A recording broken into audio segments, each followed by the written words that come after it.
한스케 나는 무엇을 믿는가 강도 84번째입니다. 앞 시간에 신종론 문제를 푸는 과정에서 십자가 신학이 오해될 수가 있다니 그 이야기를 던졌어요. 마지막에 그랬습니다. 이제 그 십자가가 왜 그리스도인들에게 오해되냐 하는 것을 한스경이 설명합니다. 보통 우리가 그렇게 생각하지 않습니까? 우리 죄를 대신 짐지고 예수께서 십자가를 지었다. 예수의 십자가 때문에 우리 죄가 다 용서받았다. 왜 얘기하지 않습니까? 그 교리가 틀린 건 아닌데 오해될 수 있는 거죠. 기독교 신앙에서 가장 중요한 대목을 지금 다루고 있습니다. 기독교 신학은 전체적으로 본다면 두 단어로, 아니 오늘 우리가 지금 계속 읽어가고 있는 그 내용에 한정해서 본다면 결국 신종론 문제예요. 신종, 인간의 고통과 하나님의 관계입니다. 거기서 십자가 문제가 개입되는 거죠. 어떻게 오해되는가 봅시다. 한국 교회는 특별히 더 그런 경향이 강합니다. 예수님의 십자가를 일종의 주술처럼 아니 부적처럼 생각하는 거죠. 예수 십자가 믿습니다. 내 죄 용서받았습니다. 내가 천국 갈 겁니다. 나를 용서해 주십시오. 나의 죄를 대신해서 예수께서 십자가를 지셨습니다. 그렇게 생각하지 않습니까?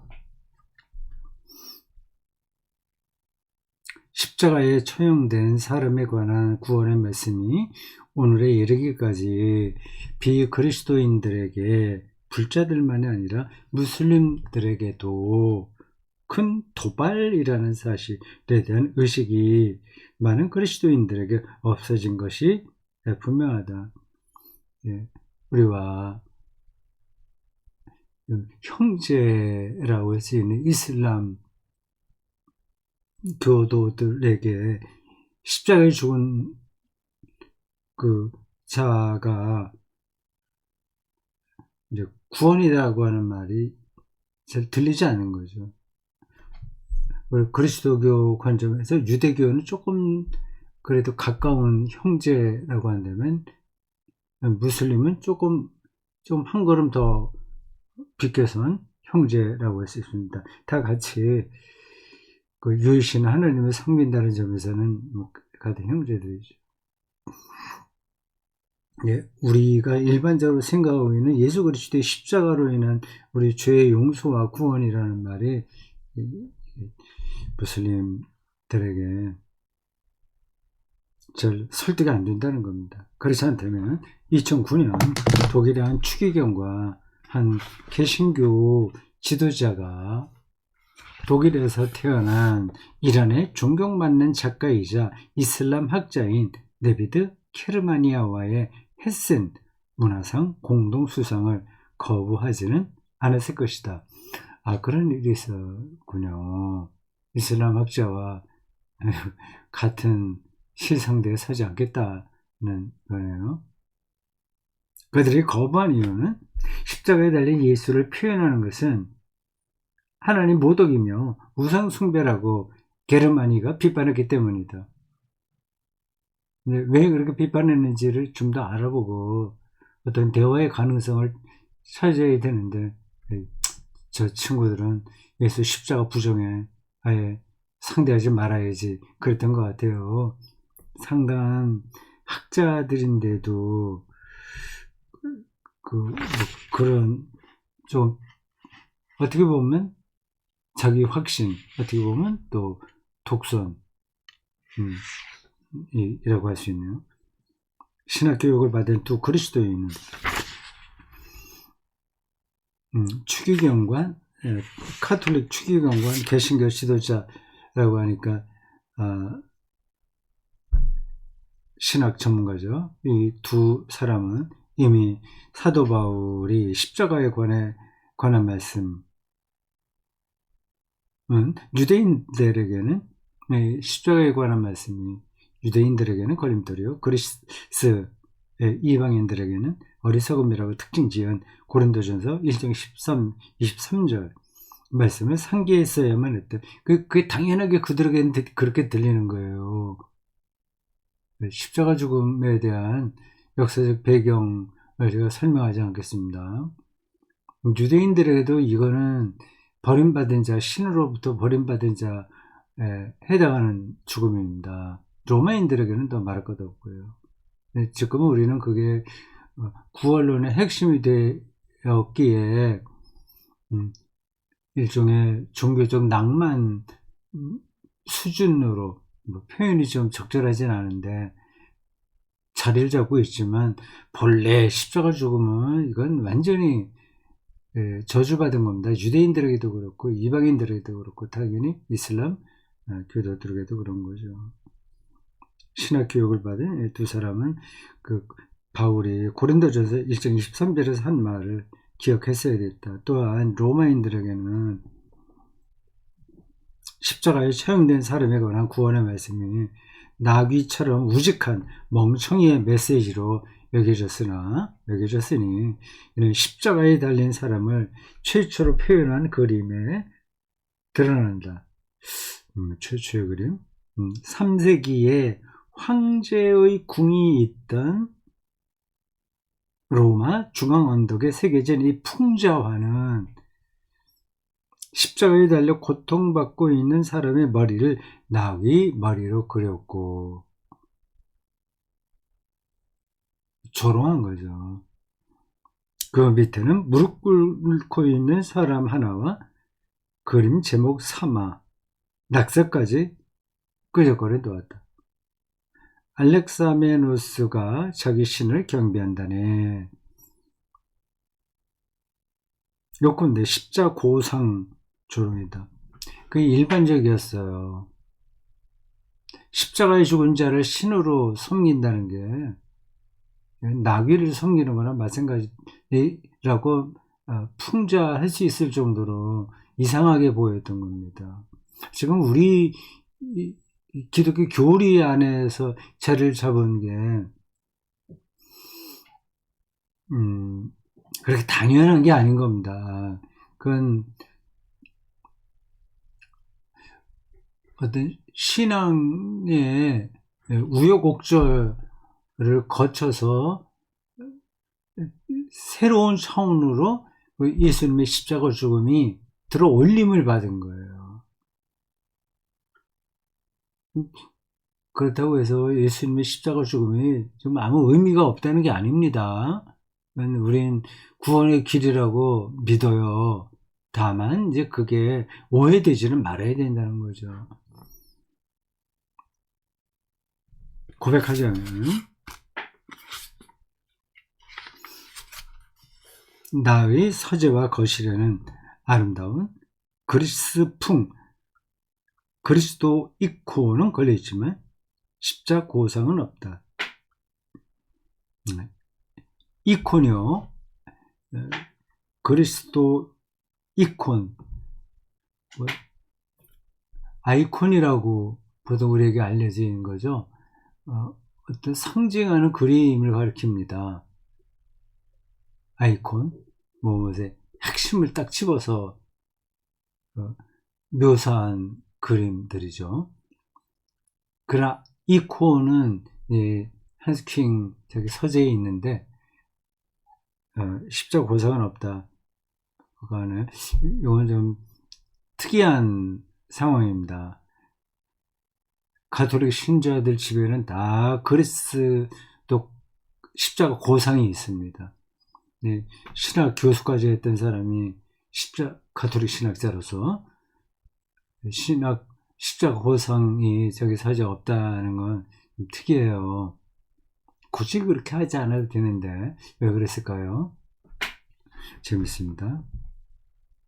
초기 그리스도인들의 삼가는 태도에 공감하기 때문이다. 조심스럽게 접근해야 된다는 얘기인 거죠. 그냥 거기서 감정적으로 내 죄를 위해서 십자가에 달려 죽으신 그리스도 예수 때문에 내가 구원받았으니 얼마나 감사한 일인가 하고 눈물 펑펑 흘리는 그런 차원이 아니라는 겁니다.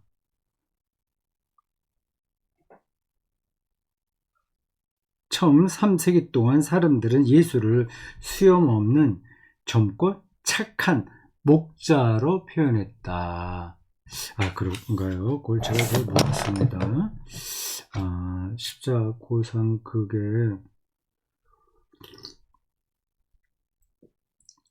이제 따끈한 차를 한 잔 이렇게 끓였습니다. 요게 여기 대만인가 어딘가 거기 여행 갔던 분이 거기서 만든 중국 계통이죠. 그 차 있잖아요. 이 잎을 쪄갖고 바짝 말려서 동글동글하게 만든 겁니다. 그러니까 이 따뜻한 물에 넣으면 그게 다 녹아요. 그래서 본래 잎처럼 퍼집니다. 차 잎으로요. 근데 이제 은은하고 깊은 맛이 있어요. 네, 향도 좋고요. 향은 아주 진하진 않아요.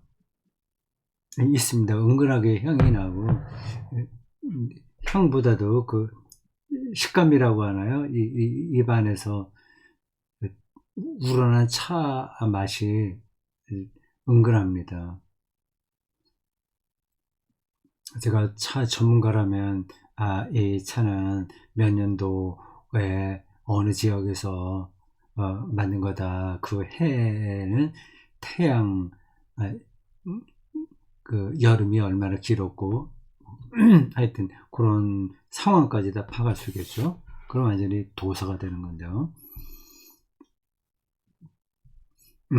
처음 3세기 동안 사람들은 예수를 수염 없는 젊고 착한 목사로 표현했다.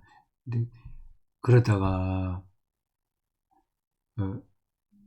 언제부터 그랬을까요? 로마 국교가 되면서 로마의 자리를 잡으면서 십자 보상이 더 그리스도교에 확산됐을까요?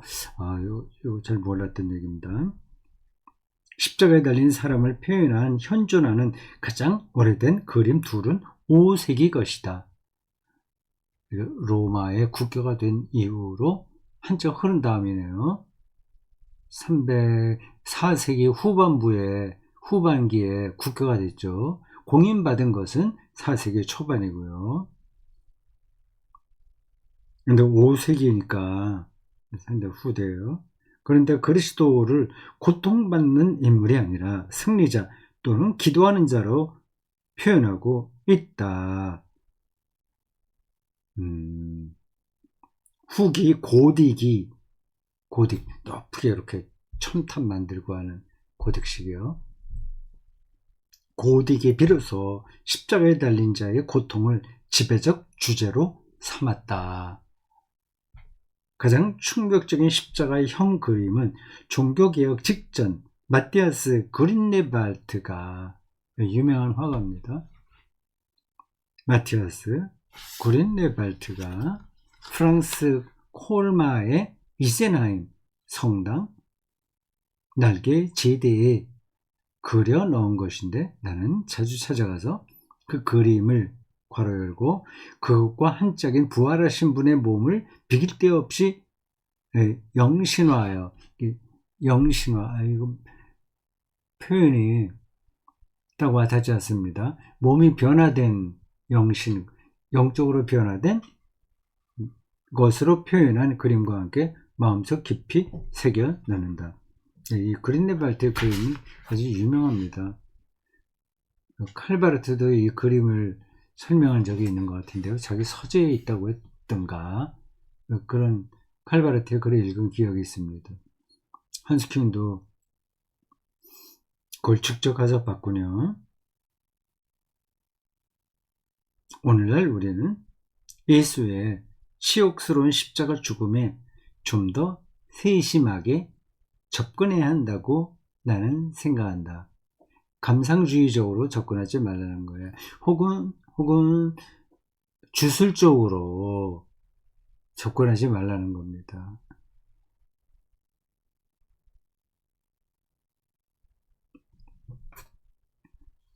한편으로는 문학한 감수성을 발휘하여, 그러나 다른 한편으로는 부정적인 역사적 체험들도 고려하여 접근해야 한다.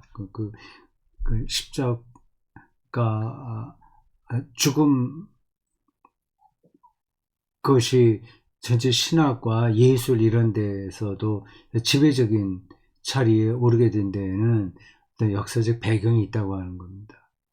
처음엔 그렇지 않았는데. 처음에 그렇지 않았다는 것도 얼마나 정확한지는 모르겠어요. 그 바울의 신학에는 예수 십자가 외에는 내가 더 이상 뭘 알지를 원하지 않는다, 그런 표현도 있잖아요.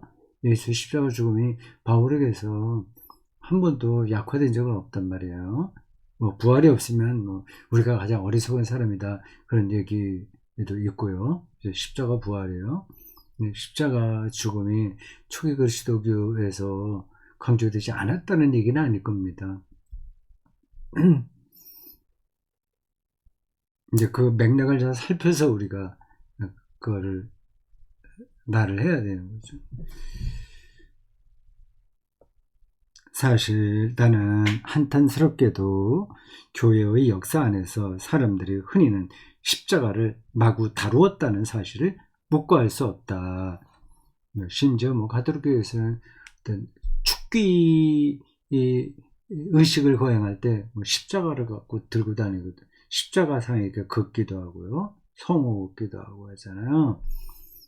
그게 주술적으로 사용되는 거죠. 지금 한스킹이 그런 것들을 얘기하는 게 아닐까요? 본디의 구원과 평화의 표지였던 그리스도의 십자가가 그리스도교가 콘스탄티누스 황제와 더불어 로마 제국에서 권력을 차지하게 되자, 콘스탄티누스 황제요, 기독교를 공인한 사람이 313년이에요.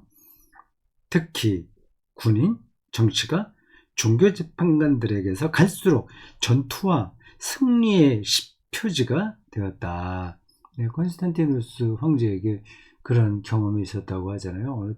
이제 황제자를 놓고 전투 벌어졌는데 꿈에 십자가 예수가 나타났다나, 그래서 자기 병사들과 그 군대 깃발에다가 십자가 표시를 하고 전투에 나가서 승리했다는 거 아닙니까? 중세의 십자군 원정과 이단자 밖에는 실로 끔찍했거니와 십자가를 이제 앞에 세워가죠. 21세기에 이라크와 아프가니스탄에서 미국 십자군 전사들의 행태도 못지않게 고약했다. 십자가가 평화의 상징인데 승리의 상징으로 그렇게 오용된 거죠. 이들 역시 적군 수만 명을 죽일 때 하나님이 자기네 편이라고 믿었다.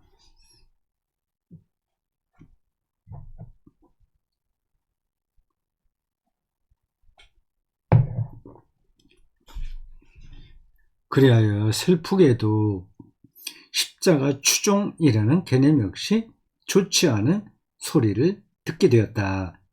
십자가로 기어가다라는 말이, 이런 표현이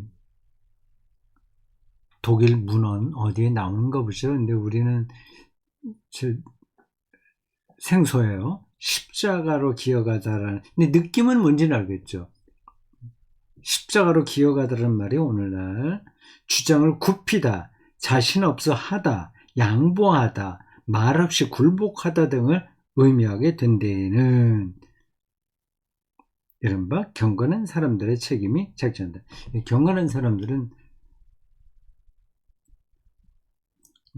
신앙적인 사람이란 뜻입니다. 자기 십자가를 진다, 그런 차원에서 모든 걸 양보하고 모든 걸 자기 주장을 굽히고 뭐 그런 식으로 십자가를 생각하는 거죠. 그게 십자가로 기어가다라는 용어에 담겨있는 뜻인가 보네요. 근데 십자가로 기어가다, 그런 게 어디 노랫말 찬송가나 어딘가 나오겠죠. 그리고 저기 십자가를 지다. 그 바로 그 핵심이에요.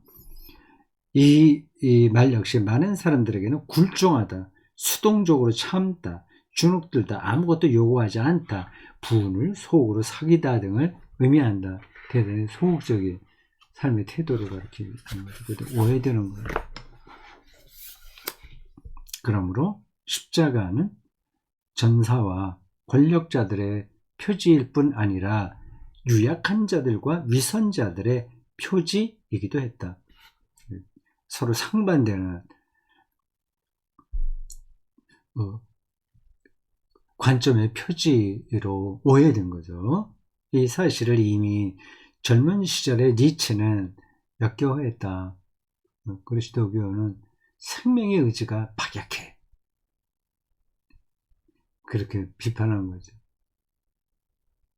하지만 이 모든 것은 두려움 모르고 대담했으며 그리하여 끝내 처형당한 저 사나이 예수와는, 그리고 우리가 신약 성경을 통해 알고 있는 그의 메시지와는 거리가 멀어도 한참 멀다. 저항한 거죠. 예수는요. 예루살렘 성전 권력자들과 바리새인들의 율법주의, 심지어 로마 체제에도 저항한 겁니다. 그가 종교 권력이나 정치 권력을 잡자고 한 게 아니라 하나님 나라의 근거에서 전혀 주변 세계에 굴복당하지 않고 그걸 밀고 나간 거란 말이에요. 그 결과가 예수님의 십자가 죽음이었어요.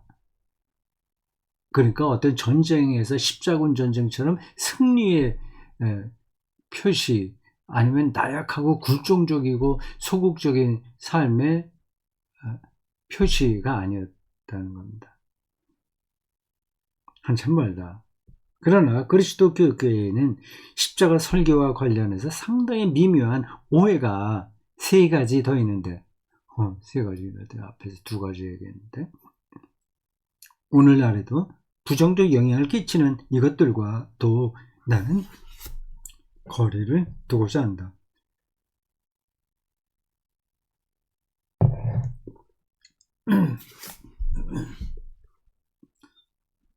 세 가지 빨리 봅시다. 십자가 추종을 나는 제의적 경배로 이해하지 않는다. 자, 앞에 있는 거 두 가지는 큰 틀이고요. 세 가지 더. 제의적, 제가 앞에서 한 표현으로 바꾸면 주술적인 거야. 제의적 경배로 이해하지 않는다. 그러나 성금요일 전례 등에서 복음에 타당한 십자가 공경에는 전혀 반대하지 않는다. 하지만 특히 성직자들이 생각 없이 수없이 반복하는 강복 제스처로 십자 성호를 긋는 것에는 이의를 제기한다. 성부와 성자와 성령의 이름으로 이런 거 있지 않습니까? 성호 긋는 거예요. 제의적인 거죠. 주술적인 거죠. 그리고 구성적 표현과 관련해 말하면, 구성적 표현,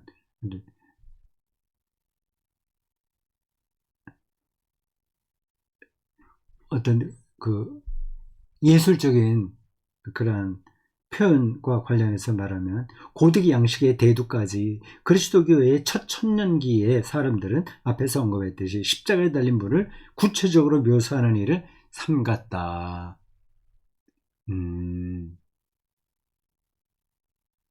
덧붙여 우리는 이미 익숙해져 있는 영악스러운 성물산업, 거룩한 물건 산업이 주도하는 십자가의 값진 상업화에 저항해야 한다. 로마 가톨릭 교회는 그런 게 좀 많습니다. 십자가 고상 얘기했잖아요.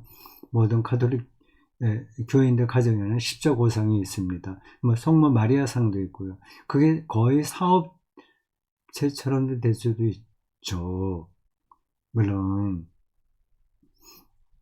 신학과 그 삶의 깊이에 들어가기 힘든 일반 신자들이 그러한 성물, 십자고상이나 마리아상 그런 것들을 통해서 조금 위로를 받는다고 하는 점에서는 뭐 또 이해가 되긴 해요.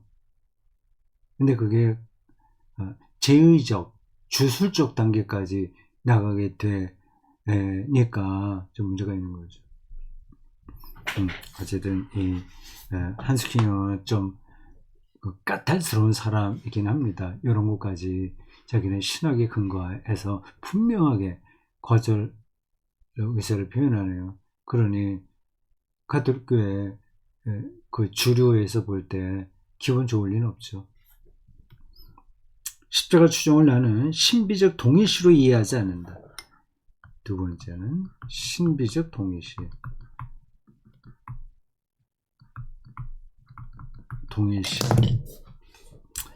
그러나 이번에도 화가 나간데 중세에 대두한 아시시의 프란체스코나 스페인 신비주의자들의 진지한 고통 신비주의와 십자가 신비주의에는 전혀 반대하지 않는다. 예수님께서 십자가에 고통당하셨으니 나도 고통을 마땅히 받는다.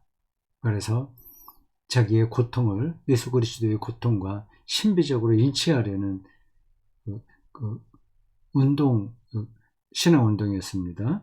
이건 반대하지 않는다. 하지만 오직 그 한 분의 고통을 슬쩍 제 것이냐 횡령하는 짓에는 이의를 제기한다.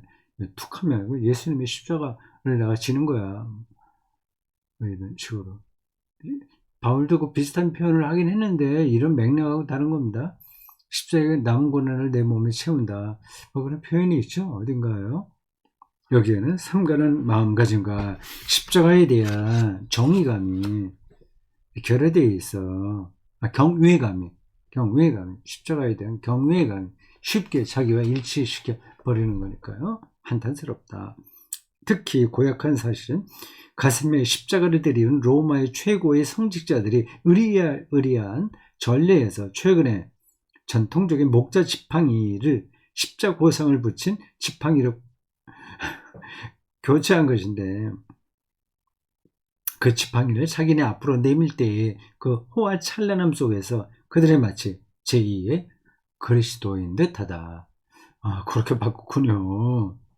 목자 지팡이에 십자고상을 붙였어요. 종교적 권위주의에 떨어지는 거죠. 이게 한스킹의 눈에는 이건 십자가를 크게 오해하는 거죠.